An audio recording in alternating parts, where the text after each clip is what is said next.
Yoink! What's up, beautiful people? Lockie Samuel here, and I'm going to be speaking about something that there's a little bit of resistance speaking about. I'm not leaping out of this chair not leaping out of this chair to speak about this. It's not something that I'm overly excited to talk about, and that's because it involves the shadow. It's jealousy. And I don't feel like jealousy is something that I've ever really allowed myself to freely and openly speak into, which I think may sound odd.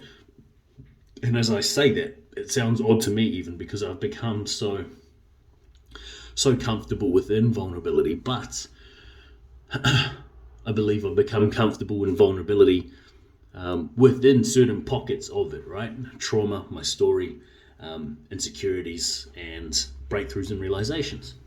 I can be vulnerable within those and really lean into those edges, but when you lean into something so much, those edges don't become scary anymore. They don't create resistance. They're not uncomfortable. And so speaking into jealousy and what's happened the last couple of days for me personally, that's my edge. And it makes me uncomfortable as I sit here and speak.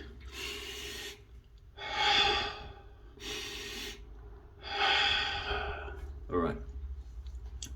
So, in the last couple of days, I found myself in a place where I was jealous of someone in our space. I was jealous of two of our friends, two people that we know, two people that we admire, and we admire their work. And those two people are Blake and George from 500.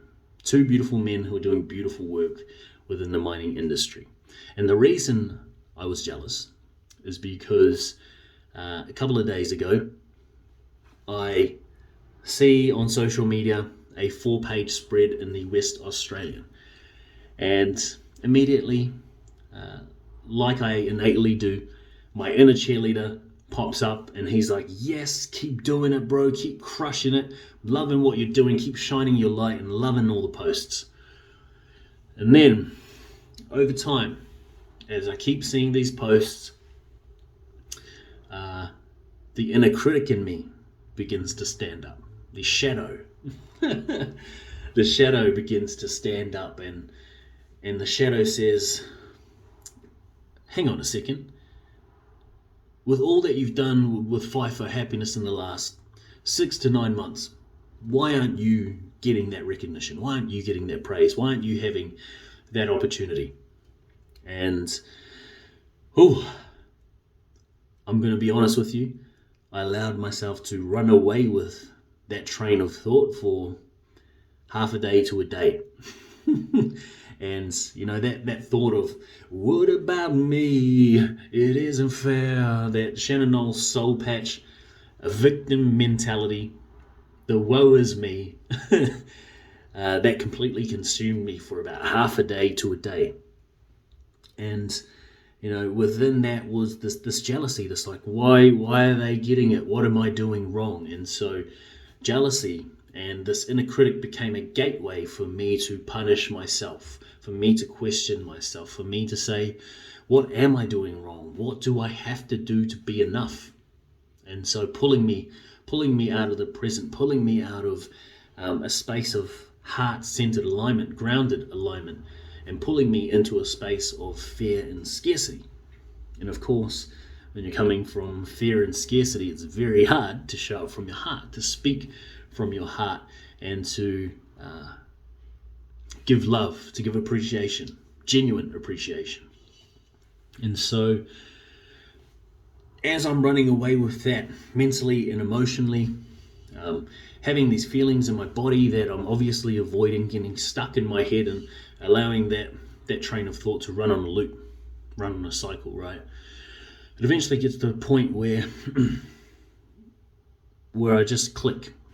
I click and I realize, I actually have emotional regulation tools. I actually have tools that I teach people, that I teach companies, that I've been so consistent in and shown up so powerfully in for the last, I don't know how many years. And that's the breath. So when I speak about the breath, it's It's something as simple as 30 connected breaths, and it's a pace like this.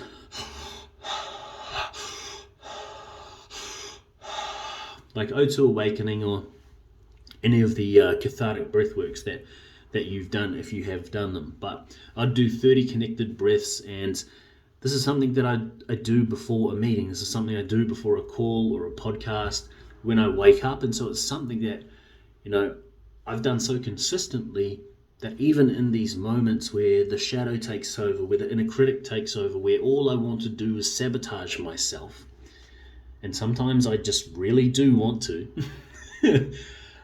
I have something that I trust so much because I've done it so frequently.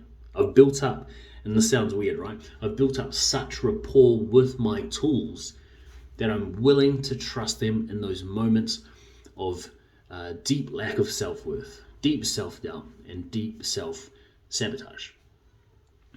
And so I dropped into this tool, did 30 connected breaths, and was just like, hey, what's the feeling? What's the feeling within this? What's the feeling I'm avoiding in my body, which is causing me to go into my head and go into this place of inner critic, and then from inner critic jump to jealousy, and then project that out. Even though I'm not speaking it or saying it, energetically I'm projecting that outwards. And so I was feeling into the body, and I can still feel residue of it now. It was across the chest was tight, it's constricted. I can feel down my biceps, it's tight, and I can feel it down into my forearms, and I can feel tension and tightness in my traps in my neck. And when I felt into that, it was anger. And I'm sure most of you know that are watching this, that anger is just, a mask for an underlying emotion that we're avoiding. And for me, going back to the inner child, the wounded inner child, that was disappointment in myself, which is crazy, right? I've just seen people that I appreciate getting praised and recognized, achieving while doing really, really powerful, impactful work in a space that I love, in a space that I really want to change. Yet this feeling of disappointment in myself in comparison to what's happening with them led me to the point where I was willing to bypass how I was feeling, come out of my body and go to a place of jealousy in order to keep myself safe from feeling that level of disappointment, which under that was a lack of self-worth or not being enough. When I'm talking about from the I perspective, not being worthy, what do I have to do to receive that? It really was just that, a disappointment in self, not feeling like I was enough. And so this is fresh for me, so this is still going to be something that I'm going to continually process, and something I have been processing for the last couple of months, and I've peeled back some amazing layers, but I feel like it's time for me to speak into this, not just for myself, but for the people who are in a position where they're finding themselves becoming jealous, where realistically the inner cheerleader should be taking over. There's not too much more than that. I hope that makes sense. I'm sure it does, because I believe I'm articulate as hell. But if that resonates, let me know. That's it.